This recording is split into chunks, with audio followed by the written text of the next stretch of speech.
बिस्मिल्लाहिर्रहमानिर्रहीम। Programme value special के साथ आपका मेज़बान इकबाल साजिद हाज़िर है। नाज़रीन, आज मेरे साथ प्रोग्राम में शरीक गुफ्तगू हैं अतर अली शेख एडवोकेट। आप शायर भी हैं, कॉलमिस्ट हैं और मुख्तलिफ़ किताबों के राइटर हैं।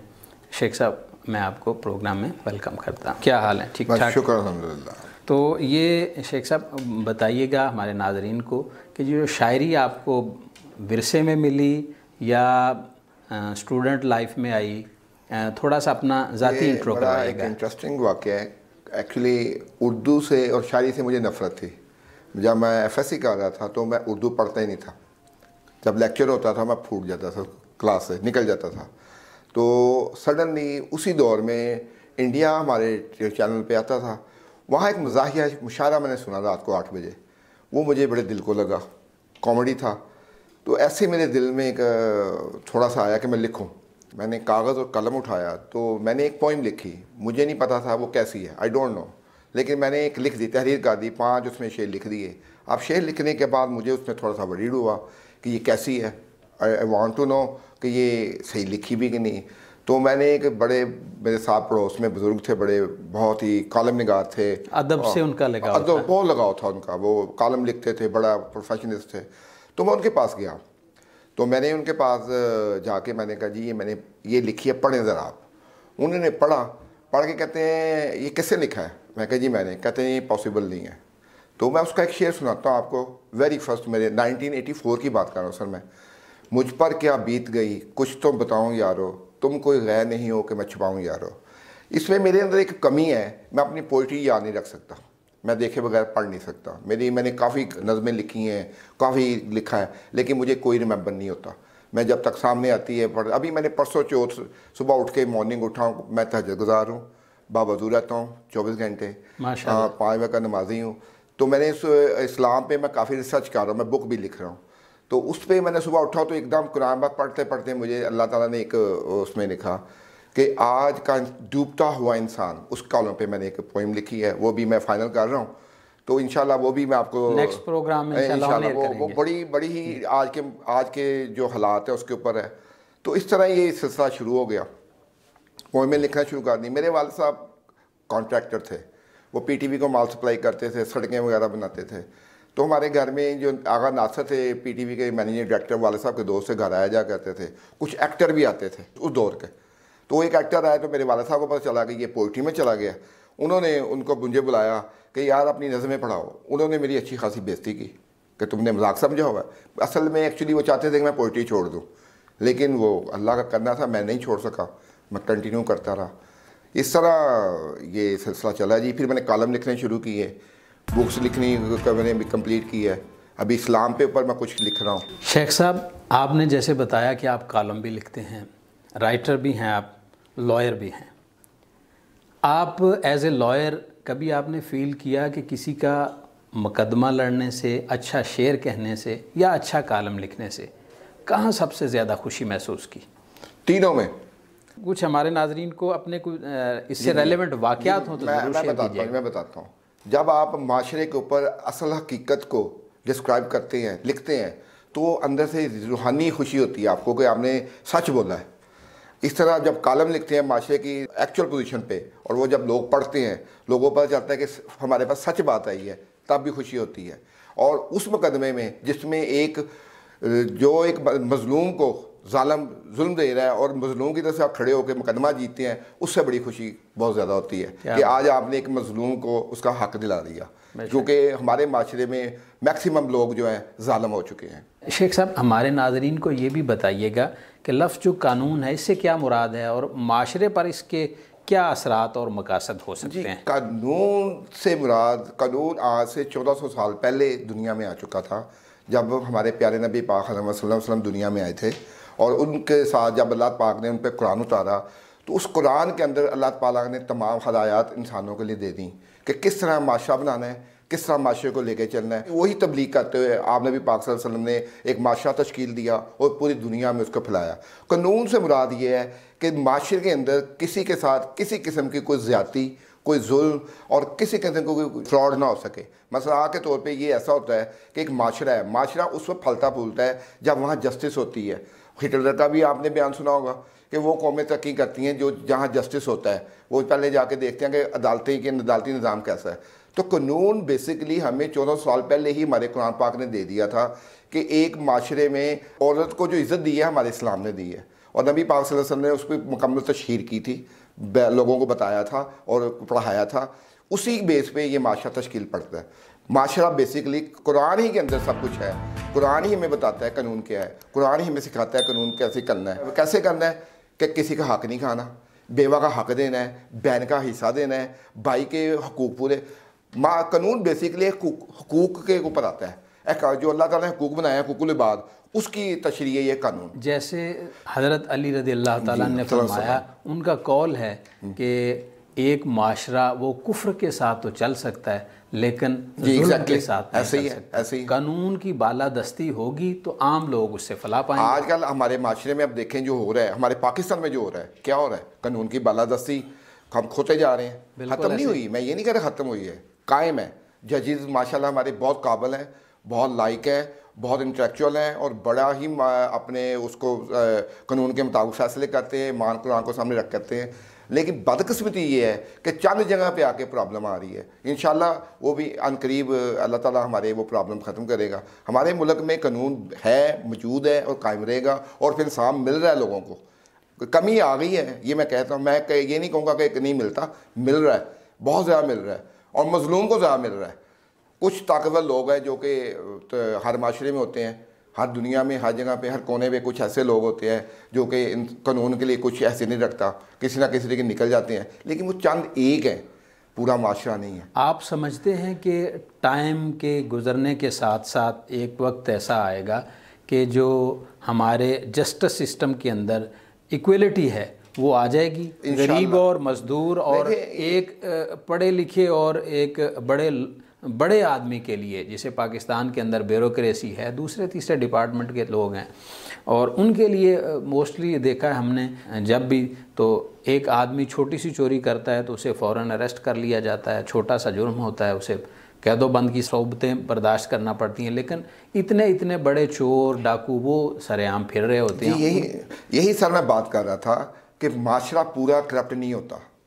हम एक माशरा है, कौम है, हमारी कौम पूरी करप्ट नहीं है। हमारे अंदर बहुत सारे ईमानदार, ये दुनिया कायम किस लिए अभी तक है, ईमानदारों की वजह से। कुछ जो अल्लाह के यकीन पे, कुरान पे यकीन रखते हुए दुनिया पे चल रहे हैं, उन्हीं की वजह से कायम है। और हमारे कानूनी मैंने फिर वही बात करूँगा कि हमारे अंदर कमियाँ हैं कानून में, हमारी अदालतों के निज़ाम में कुछ कमियाँ हैं, क्योंकि हमने उस पर काम ही नहीं किया। अब देखिए पुराने कानून चल रहे हैं, हमने उस पर अमेंडमेंट हो रही हैं, नई नई चीज़ें आ रही हैं, आसानियाँ पैदा हो रही हैं। अब तलाक का केस था, मैं खुद फिज़िकली मैंने वो डील किया हुआ है। आज से 1998 में मैंने तलाक का केस डील किया था। उस वक्त औरत को तलाक लेने में 4 साल लग जाते थे और उसको अच्छा खासा डील किया जाता था। फिर ये हमारे कानून में अमेंडमेंट की गई, नया एक्ट लाया गया जिसमें अंदर औरत को राइट दे दिया खुला का, वो उसके तहत वो उसके लिए आसानी पैदा हो गई। वरना क्या था, एक औरत जलील होती थी, 4-4 साल का अदालतों में धक्के खाती थी, लोग जो थे ब्लैकमेल करते थे। माशरे हमारे कानून में अमेंडमेंट हो रही हैं, माशरे के मुताबिक चल रहा है। लेकिन मैं फिर वही बात करूँगा कि हर माशरे में चंद लोग होते हैं जो कि माशरे की हालत को ख़राब करते हैं। आप समझते हैं कि एक टाइम गुजरने के साथ ये जस्टिस सिस्टम बेहतर हो जाएगा? इंसान की बॉडी एक पूरे माशरे की तरह है, अगर बॉडी के किसी पार्ट्स को कोई ऐसी बीमारी लग जाती है, जैसे लाकानूनियत आ जाती है, तो वो तो आहिस्ता आहिस्ता वो कैंसर इतना फैलता है कि बंदा गोइंग टू डेथ हो जाता है। इसकी मैं मेन वजह बताऊंगा, हमारे अंदर खिस्सा आ गई है। आप रेडी वाले को आप ले लें और एक मज़दूर को ले लें, उसकी कोई प्रॉब्लम आती है कानूनी तौर पे, अगर वो आपके पास एज ए क्लाइंट आता है तो वो पहला क्वेश्चन क्या करता है, आपसे आके पहले वकीलों को दूसरे दफ्तर से होके आया होगा और आपसे झूठ बोलेगा मैं फिर के नहीं आया। नंबर 2, उसके अंदर वो आपको फैक्ट पोजीशन सही नहीं बताएगा वकील को। डॉक्टर वकील को जब एक पेशेंट और लॉयर हमारा क्लाइंट सही प्रॉपर पोजीशन हमें नहीं बताता तो वकील जो है वो केस फाइट नहीं कर सकता। बिल्कुल ऐसे ही। और उसके अंदर की सोच के थिंकिंग क्या लेके आता है कि मैं गलत भी हूँ ना। अब एक जो मुजरिम है और एक हक पे है, दोनों में ऐसा निज़ाम है। अब जो आपके पास मुजरिम आ गया है, उसने आके आपको ऐसी पिक्चर डिक्लेयर करनी है कि मैं ही सच हूँ। वो तो एज ए वकील अगर आप प्रोफेशनल हैं तो आपको पता चल जाता है आपका क्लाइंट कैसा है। और वहाँ पे मैं ये कहता हूँ कि हमें उन्हें हदायत देनी चाहिए कि भाई आपका केस ऐसा है, आप गलत हैं। अगर वो नहीं मानता, देखिए बात यह है कि रोज़ी का वो क्लाइंट समझ के तो डील तो हर एक कर लेता है, हर एक का आपने डील करेंगे तो साथ वाला साथ वाला। लेकिन वहाँ यही तो इम्तहान है कि अगर एक आपके पास ऐसा क्लाइंट आ गया जिसने पता है कि वो मुजरिम है, वो या तो उसको कहेंगे आपने उसे सेफ साइड लेनी है कि अगर फांसी हो रही है तो उम्र कैद में कर बचा लें, गलती हो गई, मुजरिम जुर्म गलती से हो गया, कि उसकी पनिशमेंट में कमी कर आसाती तौर पे हो गया, वो चाहता नहीं चाहता था। एक होते हैं कुछ लोग होते हैं क्रिमिनल, जिनको प्रोफेशनल होते हैं, उनका नहीं, जो गलती से कर बैठते हैं। वहाँ मैं ये रोड एक्सीडेंट हो गया उसमें तो वहाँ पे उनको सेव करना एक लॉयर की ड्यूटी है। मैं समझ, जैसे डॉक्टर की ड्यूटी है कि पेशेंट आता है वो ये नहीं देखता ये क्या किसके ताल्लुक रखता है, क्या है, मजदूर है, अमीर है, गरीब है, उसकी पहली प्रायोरिटी क्या होती है, इसकी जान बचाना, बाकी बातें। इस तरह लॉयर की भी एक ऐसी चीज़ होती है कि जब उसके पास क्लाइंट आता है तो उसकी जो रेमेडी है उसको ट्रेस करता है कि इसको मैंने कैसे सेव करना है। वो फिर आहिस्ता आहिस्ता। अब दूसरा क्वेश्चन जो इम्पोर्टेंट क्वेश्चन आपका, क्या माशरे में जो बेरवा रवि, जिसमें मैंने कॉलम भी लिखा हुआ है, उसमें ये क्या दुरुस्तगी आएगी? मैं समझता हूँ कि हम अगले लोगों पर डालने के लिए, हम बाद लोग बड़े आराम से कहते हैं जी जजेस करप्ट हैं, केस हारते हैं तो जजेस करप्ट हैं, वकील पैसे खा गया। ये इंतहाई गलत बात है। देखें, बुरे और अच्छे लोग हर जगह पाए जाते हैं, कमी उनके अपने अंदर होती है सर। एक केस कमज़ोर है, वकील ने अगर आपका केस पकड़ लिया, आपकी पोजीशन ही स्ट्रांग नहीं है, आपके पास कोई एविडेंस नहीं है, आपके पास कोई ऐसा मवाद नहीं है जिसमें वो आपको डिफेंस कर सके, उसके बावजूद आपके लिए लड़ रहा है, आपको डिफेंस करने की कोशिश कर रहा है, और आप उसको चंद हज़ार दे के या चंद 100 दे के फिर बाद में उसे इल्ज़ाम लगा देते हैं वकील बिक गया। तो ये माशरे की सबसे बड़ी खराबी ये है। इंसाफ कहाँ होता है? जब तवक्को के साथ आएँ आप कि मेरे साथ इंसाफ होगा। और जजेस के ऊपर बड़े आसानी से इल्ज़ाम लगा दिया जाता है और जज करप्ट हैं। जज कैसे करप्ट है? सारा दिन वो एक जज 400 केस दिल्ली का लगता है, वो सारा दिन मेहनत करते हैं, अच्छी खासी हार्ड वर्किंग करने के बाद जब वो फैसले में आते हैं, हारने वाला इल्ज़ाम लगा देता है कि जज बिक गया। आप समझते हैं लोग झूठ बहुत बोलते हैं, झूठ बोलने की लत से बचने के लिए कोई कुलिया है? बिल्कुल है। हमारे नबी पाक ने, हमारे कुरान ने ये हिदायत दी है। नबी पाक सल्लल्लाहु अलैहि वसल्लम ने क्या कहा कि झूठ बोलने वाला हम में से नहीं है। कुरान पाक ने आयतों में क्या लानत है, अल्लाह ताला ने कहा, अल्लाह ताला ने झूठों पे लानत कुरान पाक में वाज़ह तौर पे लिखा है। हम क्यों, अब आप आज का माशरे के अंदर ये मुकाम है। मैं अभी रिसेंटली आज मैं बात कर रहा था, बैठे हुए थे, कि हम झूठ बोल के काम करके फ़ख्र महसूस करते हैं कि मैंने ये झूठ बोल के कमा लिया, मैंने झूठ बोल के उसको फ़ारग कर दिया, मैंने देखें ये काम कर लिया। हम इसे फ़ख्र महसूस करते हैं, जबकि ये एक शर्म का मुकाम है। हमें जब हम इनर सोल पे नहीं जाएंगे, हम खुद नहीं सोचेंगे कि हमने झूठ नहीं बोलना, चाहे मेरा कितना बड़ा नुकसान हो जाए। हुदैबिया में मुआहदा हुआ तो क्या किया आप सल्लल्लाहु अलैहि वसल्लम ने? उन्होंने पूरा किया। सहाबा इकराम ने कहा या रसूलुल्लाह सल्लल्लाहु अलैहि वसल्लम हमारा क्या हम हक पर नहीं, आपने फरमाया हक पर हैं, वादा के तहत, क्योंकि वो वही मिसालें हैं, वो ट्रीटी को कंप्लीट किया, वही मिसालें हैं सर। हमारे पास खुली मिसालें मौजूद हैं, हम उसको फॉलो नहीं करते। बेसिकली ये है। आपने शेख साहब बताया कि आपने तलाक के मौजू पर कॉलम्स लिखे, रिसर्च वर्क है आपका, और कोर्ट्स के अंदर आपने इस पर डील भी किया। आजकल हमारे माशरे के अंदर नौब्याहता जोड़ों में अलहदगी के रुझान बहुत ज़्यादा पाया जा रहा है। इस पे आप क्या? ये इसमें सबसे बड़ी हमारे पेरेंट्स की गलती है। मैं कहूँगा बच्चों की नहीं है, हमारे पेरेंट्स की गलती है कि उसके हादी को हमने बिजनेस बना लिया है। अब एक लड़की का बाप है तो कहता है लड़का जनाब गाड़ी कोठी हो उसकी अपनी, वो बैंक बैलेंस हो उसका अपना, मेरी बेटी जाए और नौकर आगे पीछे घूमे। मतलब एक माँ जो घर में 4-5 बच्चे पालती, दिन रात काम करती है अपने घर में, उसी घर की बेटी जब शादी होने लगती है तो माँ भी कहती है, बाप भी कहता है नहीं जी मेरी धी ने तो काम करी किया नहीं, वो तो मेरी बेटी ने काम नहीं किया। लिहाजा ये आगे पहली बात तो ये कि जिस घर में जाएगी वो लड़के के पास गाड़ी बंगला, अच्छा सोचना सब माँ बाप का हक है, अच्छा फ्यूचर सोचना हक है। लेकिन ये कैसे बनता है? स्लो एंड स्टडी, ग्रेजुअली इंसान तरक्की करता है। आपने भी शादी की, आहिस्ता आहिस्ता प्रमोट हुए, मैंने भी शादी की, आहिस्ता आहिस्ता प्रमोट हुए। लेकिन अगर ये हम कहें कि जाते हुए मेरे नौकर, ये सोने के चमचे चंद लोगों के पास आते हैं, हालांकि नहीं, अल्लाह ने के माशरे का बैलेंस रखा हुआ है। उसी जब बैलेंस को हम तोड़ेंगे तो फिर बेरवा रवि जो मैंने लिखा है वो उसी तरह होगा, फिर तलाक़ें ही होंगी। मेरी एक्सपीरियंस क्रूशल है कि एक केस था मेरे पास जिसमें डिवोर्स हो गई, मियाँ भी 2 बच्चे थे उनके, वो डिवोर्स कर बैठा, डिवोर्स अभी होने जा रही थी, वो शोहर अदालत में औरत के पाँव पड़ गया, रो रो के ज़ारो कतार रोया कि मुझे तलाक ना लो, तुम जो कहती हो मैं करूँगा। नहीं मानी औरत। मैं ये नहीं कह रहा औरतों में गलती हैं, इस तरह मर्दों में भी गलती हैं, ज़रा ही बात। अब देखिए कुरान पाक और हमारा रसूल सुन्नत और हदीस क्या कहती है कि शादी होती है, औरत का काम अपने खामद की खिदमत करना है, माँ बाप की नहीं फ़र्ज़ है। फ़र्ज़ किस पे है? उसके बेटे पे है कि अपनी माँ बाप की, अगर वो करती है। हमारा माशरा ऐसा है कि हमारे माशरे में है कि नस्ल दर नस्ल चल रहा है कि बहू घर आती है, अपने माँ बाप बहन भाइयों सबका ख्याल रखती है, वो एक एडिशनल है। लेकिन आते ही उन्हें कहा मैंने कुछ ना हो, मेरी माँ को कुछ ना हो, मेरे बाप को कुछ ना हो, मेरे भाई को कुछ ना हो, ये क्या थिंकिंग लेके हम चल रहे हैं? क्या हमारे माशरे में इसी तरह के हालात नहीं कि हर माँ चाहती है कि उसकी बेटी आज शादी हुई अगले घर जाए तो वहाँ की इंचार्ज बन जाए, और अगले घर की बेटी मेरे घर बहू बन के आई है और आते ही नुकरानी बन जाए? यही सबसे यही आपने यही बात मैं कर रहा हूँ ना, बेसिकली यही बैकड्रॉ है कि जब हम बेटी भी आते हैं तो हम कहते हैं वो जाके महारानी बन जाए, और जैसे हम बहू लेके आते हैं उसको हम मुलाजिम बना देते हैं कि नौकरानी है तेरे, तुम पे फ़र्ज़ है कि तुमने ये सब कुछ करना है,